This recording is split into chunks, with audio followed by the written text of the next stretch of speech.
850 വ്യാജ പ്രവാചകന്മാർക്കെതിരെ അഭൂതപൂർവമായ യുദ്ധത്തിൽ ദൈവത്തിന്റെ പ്രവാചകനായ ഏലിയാവ് വിജയിച്ചു. വ്യാജപ്രവാചകന്മാർ വ്യാപകമായിരിക്കുന്ന ഈ യുഗത്തിൽ പ്രാവചനിക രംഗങ്ങളിലൂടെ നമുക്ക് ദൈവസഭയുടെ വിജയം പരിശോധിക്കാം.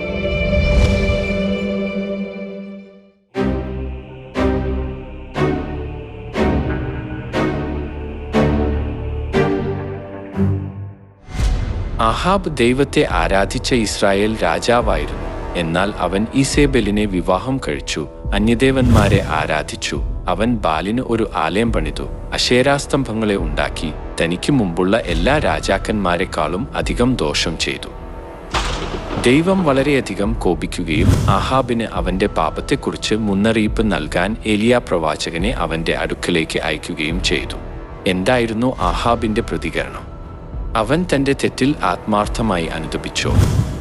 ഒരിക്കലുമില്ല. ഈസേബെലാൽ വശീകരിക്കപ്പെട്ട് ആഹാബ് ദൈവത്തിന്റെ പ്രവാചകന്മാരെ ക്രൂരമായി കൊന്നു. ദൈവവചനമനുസരിച്ച് ഇസ്രായേലിലുടനീളം കഠിനമായ ക്ഷാമം ആരംഭിച്ചു. നീണ്ട ക്ഷാമത്താൽ പ്രകോപിതനായ ആഹാബ് രാജാവ് വീണ്ടും മഴയുടെ വരവിനായി ഏലിയാവിനെ തേടി.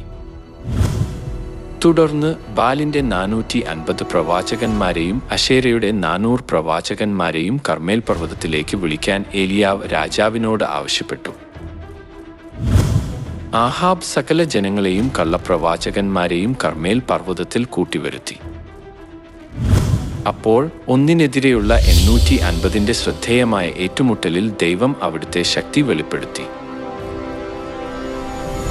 ഞാൻ യുദ്ധത്തെക്കുറിച്ച് സംക്ഷിപ്തമായി വിശദീകരിക്കട്ടെ. ആദ്യം ഏലിയാവും വ്യാജപ്രവാചകന്മാരും ഓരോ കാളക്കുട്ടിയെ എടുത്ത് കഷ്ണങ്ങളാക്കി വിറകിന്മേൽ ഇട്ടു.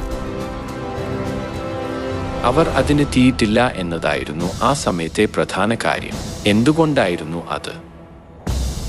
ഏലിയാവും വ്യാജപ്രവാചകന്മാരും ഓരോരുത്തരും തങ്ങളുടെ ദേവന്റെ നാമത്തിൽ വിളിക്കുമ്പോൾ സ്വർഗത്തിൽ നിന്നു തീ കൊണ്ട് ഉത്തരം നൽകുന്ന ദൈവം സത്യദൈവമായി വെളിപ്പെടുമായിരുന്നു.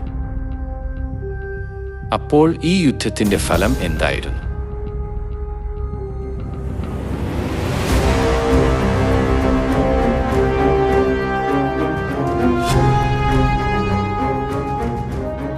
എണ്ണൂറ്റി വ്യാജ പ്രവാചകന്മാർ രാവിലെ മുതൽ വൈകുന്നേരം വരെ നിലവിളിക്കുകയും രക്തം ചൊരിയുകയും ചെയ്തിട്ടും സ്വർഗത്തിൽ നിന്ന് ഒരു പ്രതികരണവും ഉണ്ടായില്ല.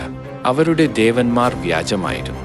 പിന്നെ ഏലിയാവ് യാക്കോബിന്റെ പുത്രന്മാരുടെ ഗോത്രത്തിന് ഓരോ കല്ല് വീതം 12 കല്ലുകൾ എടുത്ത് അവിടെ ഒരു യാഗപീഠം പണിതു. സ്വർഗത്തിലെ ദൈവത്തോട് ആത്മാർത്ഥമായി പ്രാർത്ഥിച്ചു. ഏലിയാവിന്റെ ആത്മാർത്ഥമായ പ്രാർത്ഥനയ്ക്കു ശേഷം ആശ്ചര്യകരമെന്നു പറയട്ടെ, ആകാശത്തുനിന്നും തീയിറങ്ങി കള്ളപ്രവാചകന്മാരുടെ വ്യക്തിത്വം ഇസ്രായേല്യരുടെ മുമ്പാകെ വെളിപ്പെട്ടു. തന്നെ സത്യദൈവമായി ലോകമെമ്പാടും വെളിപ്പെടുത്തുന്ന ദൈവത്തിന്റെ ശക്തമായ പ്രവൃത്തിയായിരുന്നു അത്.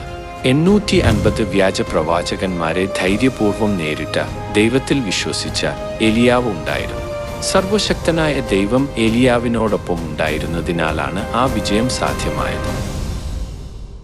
ഭൂതകാലത്തിലെന്ന പോലെ ആളുകളെ നാശത്തിലേക്ക് നയിക്കുന്ന വഞ്ചനയുടെ കെണികൾ നിറഞ്ഞ നിരവധി വ്യാജ പ്രവാചകന്മാരുണ്ട്.